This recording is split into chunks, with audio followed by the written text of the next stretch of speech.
Habari za mchana mpendwa msikilizaji na mtazamaji wa Kivu News Info. Matumaini yetu huwe ni mzima wa afya kabisa popote pale ambapo unaendelea kutega sikio matangazo yetu ya mchana wa leo, ikiwa ni tarehe 8 Januari mwaka 2026 na Kivu News Info tunaendelea vile vile kuletea matangazo yetu kutoka mashariki mwa Jamhuri ya Kidemokrasia ya Kongo. Na kabla ya habari zenyewe, labda nikupe muktasari wa habari ambazo zimekubika taarifa zetu hizi za mchana wa leo. Watu wawili wameuawa Butembo, Kivu Kaskazini, mashambulizi ya silaha yakiendelea. Waasi wa M23 wanapanga kufanya mazishi ya hadharani huko mjini Goma. Umoja wa Afrika unasema waasi waondoke mara moja. Masomo hayajaanza njia panda Lubero kutokana na mashambulizi ya ADF. Waasi wa M23 inapinga vita na kulazimisha uandikishaji, huku FDLR ikidaiwa kushirikiana. Vijiji vya Bumbalali, Mwendo wa Ibona vimeachwa na wakahazi. Jeshi la Rwanda linatakiwa kurejea kwenye nafasi zao za awali ili kuendeleza mazungumzo ya Doha.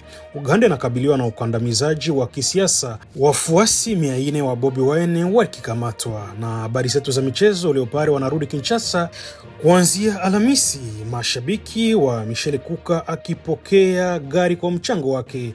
Mashabiki wanatarajiwa mapokezi yenye shauku.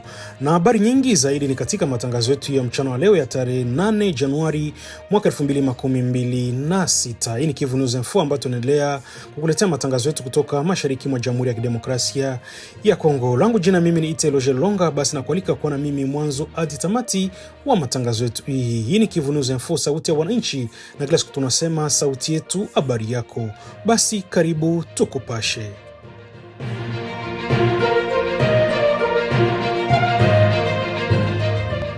Watu wawili wameuawa kwa kupigwa risasi katika jiji la Butembo mkoani Kivu Kaskazini katika tukio lililotokea jioni ya Jumatatu tarehe 7 Januari. Hali inazua tena hofu kuhusu usalama katika mji huo. Mtu wa kwanza alipoteza maisha ni kijana mkazi wa mtaa wa Mutiri katika munispa ya Bulengera. Kijana huyo alijeruhiwa vibaya kwa risasi wakati wa shambulio la watu wenye silaha lililotokea majira ya saa 1:10 usiku karibu na nyumbani kwake. Kwa mujibu wa taarifa zilizokusanywa katika eneo la tukio, kijana huyo alivamiwa na watu wasiojulikana waliokuwa wakisafiri kwa pikipiki. Washambuliaji hao walifyatua risasi kwa mara 2 kabla ya kuiba pikipiki ya marehemu. Akiwa katika hali mbaya, alikimbizwa kwa haraka katika kituo cha afya kwa ajili ya matibabu, lakini kwa bahati mbaya kufikiwa kuokoa maisha yake. Mwili wa pili aliuawa ni askari wa polisi, alikuwa mwanachama wa zamani wa kitengo cha pesere na ambaye hivi karibuni alikuwa amehamishwa katika kitengo cha kuzuia uhalifu wa kiuchumi na upatishaji wa fedha. Askari huyo pia alipigwa risasi na kufariki dunia katika usiku huo huo. Hadi sasa mazingira kamili ya mauaji yake bado haijafahamika rasmi. Matukio haya mawili yanatokea katikati ya mji, yamesababisha wasiwasi mkubwa miongoni mwa wakazi na sisi za raia katika munispa ya Bulegera. Jamii ya kiraia imeonya kuhusu kuongezeka kwa vitendo vya uhalifu na imetoa wito kwa mamlaka husika kuchukua hatua za haraka ili kuimarisha ulinzi na usalama wa raia. Wakazi wa Butembo wanaendelea kuishi kwa hofu huku wakisubiri hatua madhubuti zitakazosaidia kurejesha amani na utulivu katika jiji hilo.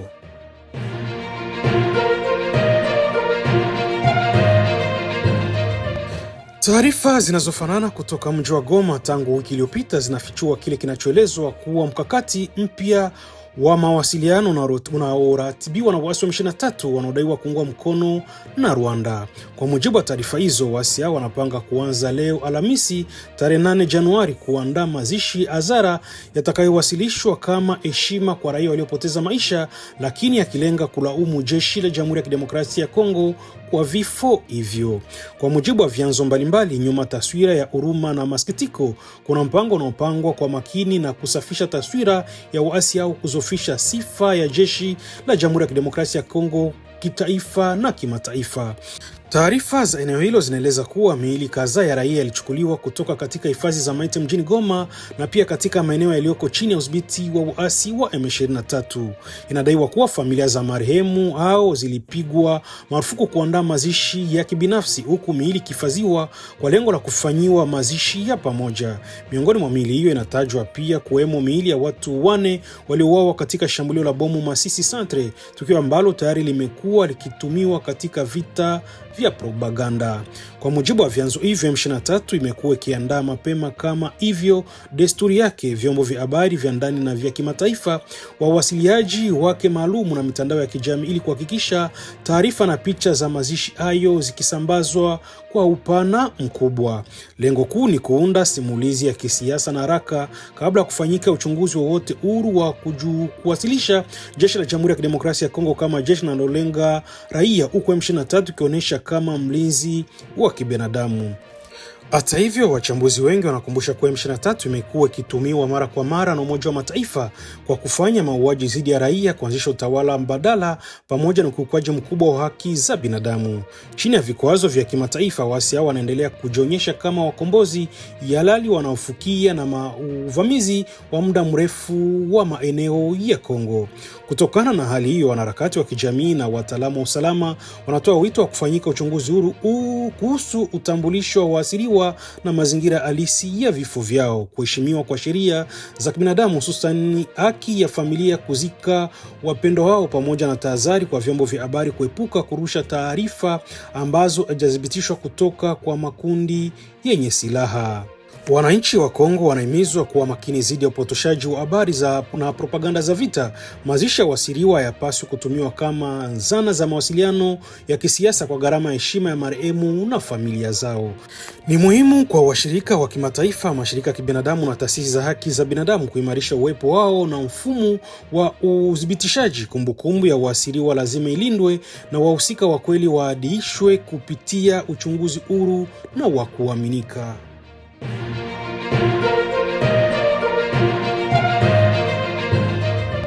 Baraza la Amani na Usalama la Umoja wa Afrika linalojulikana kama CPC limejadili hali ya usalama mashariki mwa Jamhuri ya Kidemokrasia ya Kongo wakati wa kikao chake cha mawaziri cha 1323. Baraza hilo ndilo chombo cha kudumu cha Umoja wa Afrika kinachohusika na kuzuia, kusimamia na kutatua migogoro pamoja na kuratibu hatua za haraka na usalama barani Afrika. Katika kikao hicho, CPC limeeleza wasiwasi mkubwa juu ya kuongezeka kwa mapigano mashariki mwa DRC, hasa kutokana na mashambulizi ya hivi karibuni yanayoendelea kufanywa na waasi wa M23 pamoja na washirika wao. Mashambulizi yao yamesababisha kutekwa kwa mji wa Uvira, hali inayosababisha vifo vya raia, kuhama kwa wakazi na kuzorota zaidi kwa hali ya kibinadamu katika eneo hilo. Ingawa Umoja wa Afrika kutaja wazi uungwaji mkono wa Rwanda kwa waasi hao, umetoa wito wa wazi na kwa kuondoa mara moja kikamilifu waasi wa M23 katika mji wa Uvira na maeneo yote yanayodhibiti mashariki mwa nchi. Baraza hilo limesisitiza kuwa uondoaji huo lazima uwe wa kweli, udhibitishwe na uambatane na heshima ya kusitisha mapigano, ulinzi wa raia pamoja na upatikanaji wa msaada ya kibinadamu.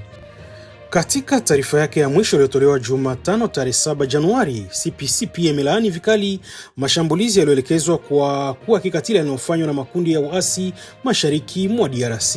Aidha, imelaani pia vitendo vya ADF na FDLR ambayo yanaendelea kuongezeka mateso na ukosefu wa usalama kwa raia, hususan wanawake na watoto. Baraza la Amani na Usalama limeonya kuwa wahusika wa ukiukwaji wa haki za binadamu na sheria za binadamu za kimataifa wataadhibishwa kwa vitendo vyao. Kikao hiki kinafanyika wakati ambako licha juhudi za kidiplomasia zinazoongozwa na Marekani kupitia kile kinachoitwa mchakato wa Washington, hali ya usalama bado haijatengemana, ingawa marais wa Rwanda na wa Kongo Felix Antoine Tshisekedi na Paul Kagame waliridhia baadhi ya makubaliano, bado utekelezaji wake umekuwa wa changamoto mkubwa, huku pande zote zikilaumiana kwa kutokuheshimu ahadi walizozitoa. Hali ni hiyo katika mazungumzo ya Doha yanayofanyika chini ya usimamizi wa Katari kati ya serikali ya Kinshasa na waasi wa M23. Mazungumzo haya yanakusudiwa kushughulikia chanzo cha mgogoro yamekwama na hayajazaa matunda yanayoonekana kwa wananchi walioko mashariki mwa nchi. Kutekelezwa kwa makubaliano mbalimbali ikiwemo makubaliano ya kusitisha mapigano na tamko la kanuni kumechangia kurejea kwa mapigano makali kati ya waasi na jeshi la serikali. Wakati huo wito wa kusitishwa kwa mazungumzo ya kitaifa unaendelea kusikika, lakini hadi sasa Rais wa Jamhuri ya Kidemokrasia ya Kongo Felix Tshisekedi bado anasisitiza kuwa uamuzi wa aina hiyo lazima yatokane na mamlaka yake binafsi.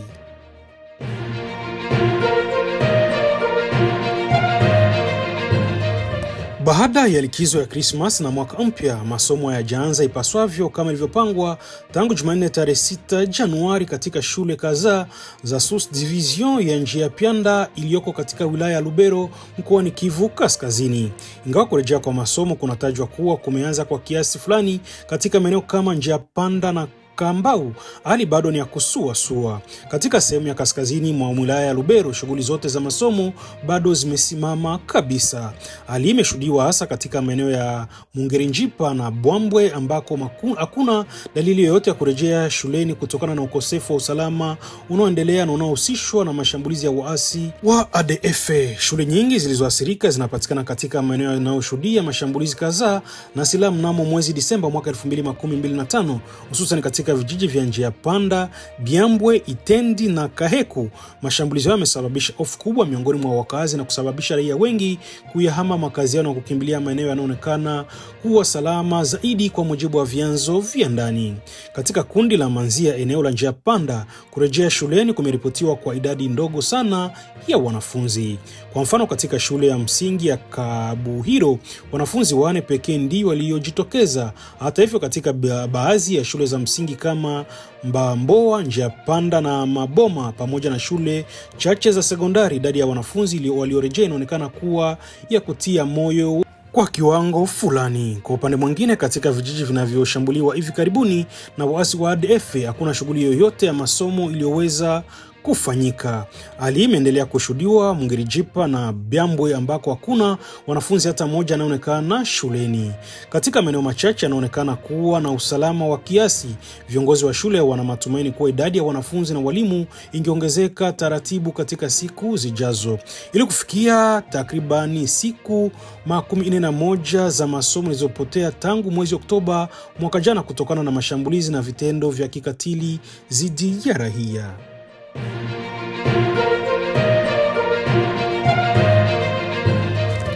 Ripoti mpya ya wataalamu wa Umoja wa Mataifa imebaini kuongezeka kwa kiwango kikubwa kwa vitendo vya uandikishaji wa lazima vinavyofanywa na waasi wa M23 katika maeneo yote wanayoyadhibiti mashariki mwa Jamhuri ya Kidemokrasia ya Kongo. Kwa mujibu wa ripoti hiyo, wanaume pamoja na wavulana walio chini ya umri wa miaka 18 wanakusanywa kwa nguvu kwa kisingizio cha kufanywa ukaguzi wa kiusalama. Baada ya kukamatwa, watu hao ulazimishwa kujiunga na makundi ya waasi. Sambamba na hilo, kampeni za wazi za uandikishaji zinaendelea kufanywa hadharani katika maeneo yanayokaliwa na waasi hao. Ripoti hiyo inaeleza kuwa ushahidi unakusanywa, ikiwemo ushuhuda wa mashahidi, picha na video zinazothibitishwa uoneshaji wa wazi kwa vitendo hivi vinaendelea katika mikoa Kivu Kaskazini na Kusini. Baada ya kuandikishwa kwa lazima, waasiriwa usafirishwa kwenye kambi za mafunzo za kijeshi ambako hupewa mafunzo ya kutumia silaha na kushiriki moja kwa moja katika mapigano. Wataalamu wa Umoja wa Mataifa wanasema vitendo hivi vinakiuka kwa kiasi kikubwa sheria za kimataifa na za kibinadamu, hasa zile zinazokataza matumizi ya watoto katika mgogoro wa silaha na uandikishaji wa raia kwa nguvu. Ripoti inakuja wakati ambako hali ya usalama mashariki mwa DRC inaendelea kuzorota, huku raia wakiendelea kuwa wahanga wakuu wa mapigano, mauaji, utekaji nyara na uandikishaji wa lazima. Mashirika ya haki za binadamu na wadau wa kimataifa wanatoa wito kwa kuchukuliwa hatua za haraka ili kulinda raia, hususan watoto, pamoja na kuwajibisha wote wanaohusika na kiukwaji wa haki za binadamu bila kujali upande wanaotoka.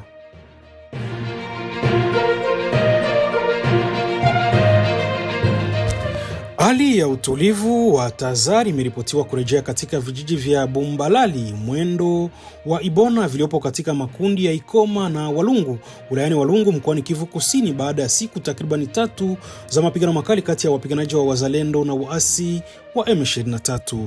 Licha utulivu huo unaelezwa kwa muda mfupi, athari za mapigano hayo zimeacha majonzi makubwa kwa wakaazi wa eneo hilo.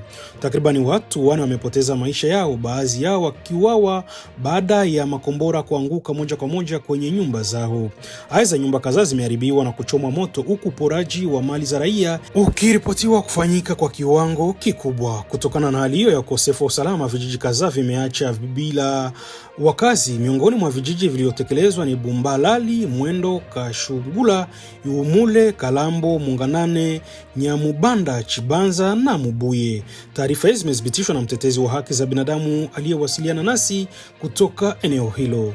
Wakazi waliokimbia makazi yao wameelekea maeneo mbalimbali. Baadhi walikimbilia Walungu Santre, wengine katika vijiji vya Chama, Kaembeni, Changombe, Makwale, Mudusa, Shasha, Chai, hadi nyingine wakimbizi wa ndani wameelekea Bukavu kutafuta usalama.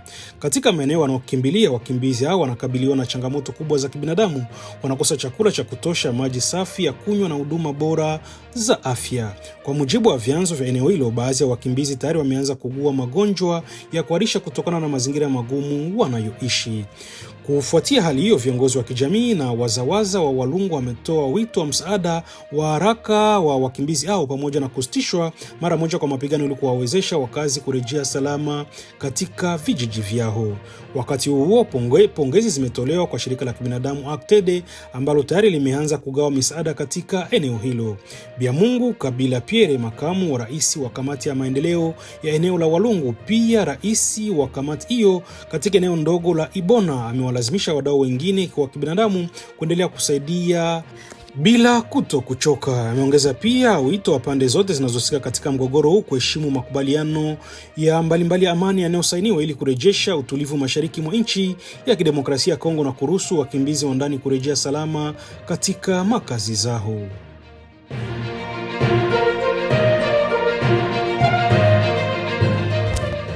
Katika mkataba wa vita vinavyoendelea mashariki mwa Jamhuri ya Kidemokrasia ya Kongo, serikali ya DRC imesisitiza umuhimu wa hatua za kuaminiana ili kuruhusu mchakato wa amani kuendelea, hususan mazungumzo ya Doha. Akizungumza katika kipindi cha mazungumzo cha Dialogue Intercongolais kinachorushwa na Radio Okapi mjini Kinshasa, waziri wa mawasiliano na msemaji wa serikali ya Jamhuri ya Kidemokrasia ya Kongo, Patrick Muyaya, amesema kuwa jeshi la Rwanda linapaswa kurejea katika nafasi zake za awali kama ishara ya nia njema na heshima kwa wapatanishi wa mchakato wa amani. Kwa mujibu wa Patrick Muyaya, kurejea huku kwa majeshi wa Rwanda kutakuwa ni hatua muhimu ya kujenga imani kati ya pande zinazohusika na kutatua mazingira yanayofaa kwa kuendelea kwa michakato ya kidiplomasia, ikiwemo mazungumzo yanayoendelea mjini Doha chini ya usimamizi wa Katare. Msimamizi wa serikali ameeleza kuwa kuwezekani kuzungumzia kwa dhati amani. Wakati huo vikosi vya kigeni vinaendelea kuwepo katika ardhi ya Kongo. Ameongeza kuwa serikali ya Kinshasa inatarajia kuona vitendo halisi vinavyoendana na ahadi zilizotolewa katika ngazi za kimataifa. Kauli inakuja wakati ambako hali ya usalama mashariki mwa nchi inaendelea kuwa tete, huku mapigano kati ya jeshi la serikali na waasi wa M23 unaodaiwa kuungwa mkono na Rwanda na makundi mengine yenye silaha yakiendelea kusababisha vifo vya raia, uharibifu wa mali na wimbi jipya la wakimbizi wa ndani. Serikali ya Jamhuri ya Kidemokrasia ya Kongo inasisitiza kuwa inaendelea kushikamana na njia za kidiplomasia, lakini inalazimika pia kulinda mamlaka nchi na usalama wa raia wake. Kwa upande wake, inatoa wito kwa jumuiya ya kimataifa na wapatanishi wa mizozo kuendelea kushinikiza utekelezaji wa makubaliano yaliyofikiwa ili kurejesha amani ya kudumu mashariki mwa Kongo. Aujourd'hui, avec les processus de Doha, on n'en parle presque plus. Et il y a même une certaine opinion qui se permet, n'est-ce pas, de dire que les chefs de l'État auraient tourné les dos au Qatar parce qu'il n'a plus confiance, n'est-ce pas, dans ces processus. Écoutez, il y a évidemment tous ces poisons rwandais, les fake news, les mensonges, toute la grosse machine des désinformations. Je crois que c'était sur Okapi que j'avais démontré que le Rwanda, c'est un pays qui produit industriellement du mensonge à destination des réseaux sociaux et de notre écosystème. Heureusement que nous travaillons à les déconstruire systématiquement.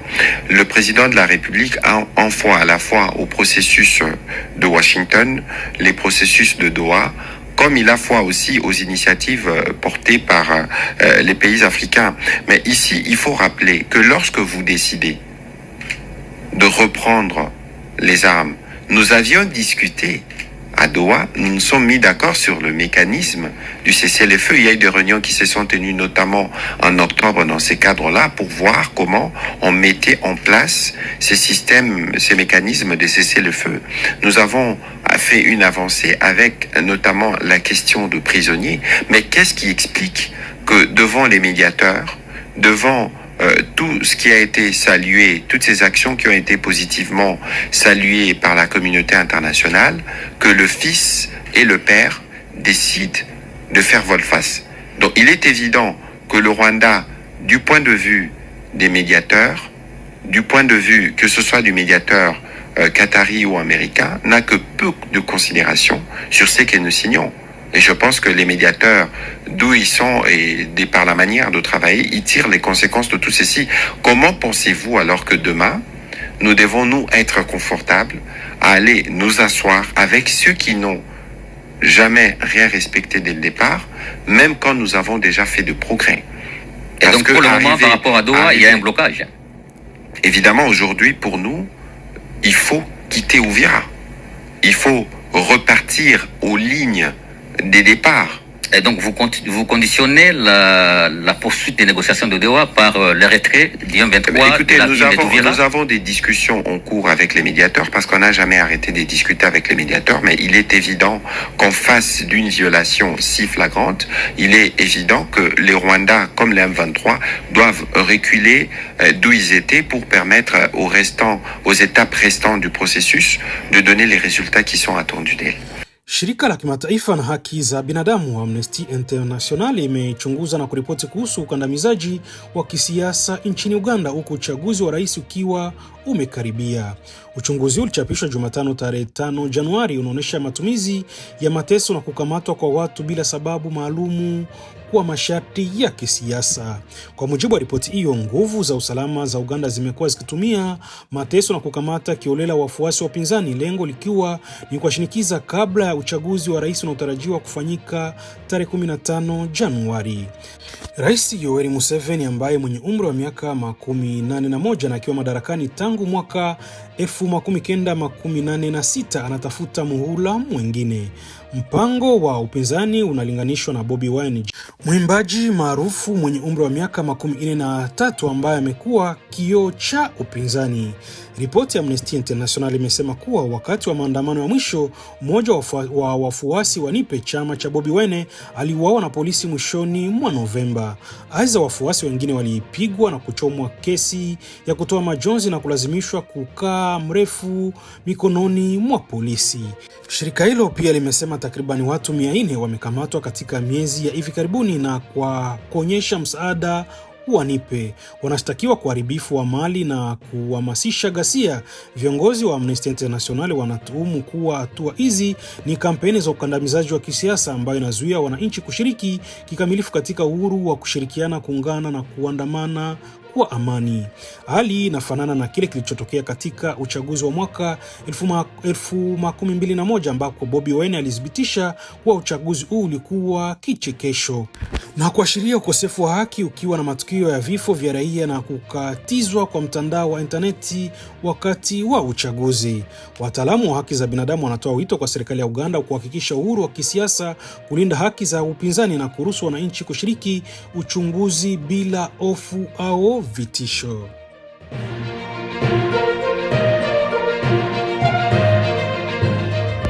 Waziri wa michezo na burudani wa Jamhuri ya Kidemokrasia ya Kongo, Didier Budimbu, ametangaza kuwa timu ya taifa ya soka Leopard itaanza kufika Kinshasa kuanzia Alhamisi na saa 7 kutoka Morocco baada ya kumalizika kwa kombe la mataifa ya Afrika. Waziri Didier Budimbu amesema kuwa delegasio ya kwanza ya timu itafika Alhamisi na delegasio ya pili itafika Ijumaa na delegasio ya tatu na ya mwisho itawasili Jumamosi. Taarifa inakuja baada ya timu ya Leopard kuonyesha ushindani mkubwa na kuibuka na heshima kubwa kutokana na maonyesho yao ya michezo na nidhamu nzuri ya mashabiki wakati wa mashindano. Katika mazungumzo yake na mashabiki, Didier Ndimu alipongeza Michel Luka ambaye anajulikana kama kwa jina la Lumumba kwa mchango wake wa kipekee na moyo wake wa kiutamaduni uliozirika wakati wa mashindano. Waziri Didier Budimbo alimkabidhi Kuka gari kama ishara ya shukrani, akisema kuwa ni ishara ndogo ya kutambua nafasi ya Michele Kuka katika kuhamasisha na kueneza roho ya kitaifa na shauku ya mashabiki wa soka nchini Kongo. Aidha, Didier Budimbo aliwashukuru mashabiki wote waliokuwepo Morocco, akisisitiza nidhamu ya tabia njema waliokuwa nayo tangu mwanzo wa mashindano. Mashabiki hao wanatarajiwa kushiriki kwa shauku kubwa katika mapokezi ya timu yao, wakitarajia kuona nyota zao wa soka wakiwasilisha roho ya ushindi na mshikamano wa taifa. Ingawa DRC kushinda taji, timu ya Leopard wameacha alama kubwa kutokana na mapambano yao makali ya kujitolea kwa wachezaji na wa moyo wa kuwalinda raia rangi za taifa. Alimetia moyo mashabiki na kuongeza matumaini kwa mustakabali wa soka ya Kongo. Mapokezi ya timu ya taifa mjini Kinshasa yanatarajiwa kuwa ni ya sherehe yenye shauku na mshikamano wa kitaifa, ikiwakutanisha mashabiki wa rika zote kuonyesha upendo na kuenzi juhudi za timu ya Leopard.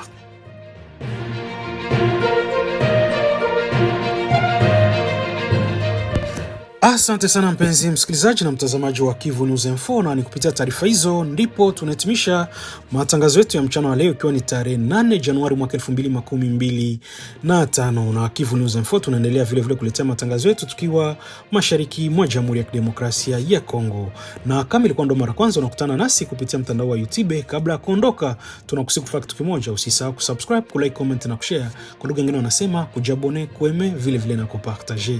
Na kama tayari utakuwa fanya hivyo, acha tuendelee kusema asante sana kuchagua Kivu News Info kama kituo chako chema cha matangazo.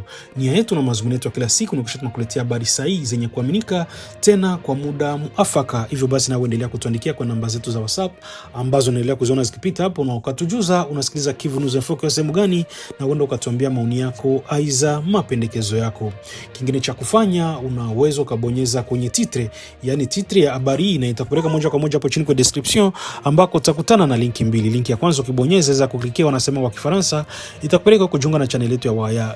Itajiunga pile vile wewe kujiunga na channel yetu ya WhatsApp kumrazi, na linki ya pili ya Zalia itakupeleka moja kwa moja kujumuika pamoja nasi kupitia grupu letu la WhatsApp. Na ni kuhakikishie tu baada ya kufanya hivyo itasababisha usipite na chochote kipindi ambako utakuwa nakufuatia habari mpya kupitia channel yetu hii ya YouTube. Langu jina mimi ni Iteloge Longa, sina la ziada ila tu acha niendelee kutoa shukrani zangu za dhati kwamba kila siku naendelea kuwa nasi kuanzia mwanzo hadi mwisho wa matangazo yetu hii. Hii ni Kivu News Info, sauti ya wananchi. Acha nikutakie tu mchana mwema wenye mafanikio tele, na huenda tena tukutanane kwenye taarifa zetu zingine za baadaye.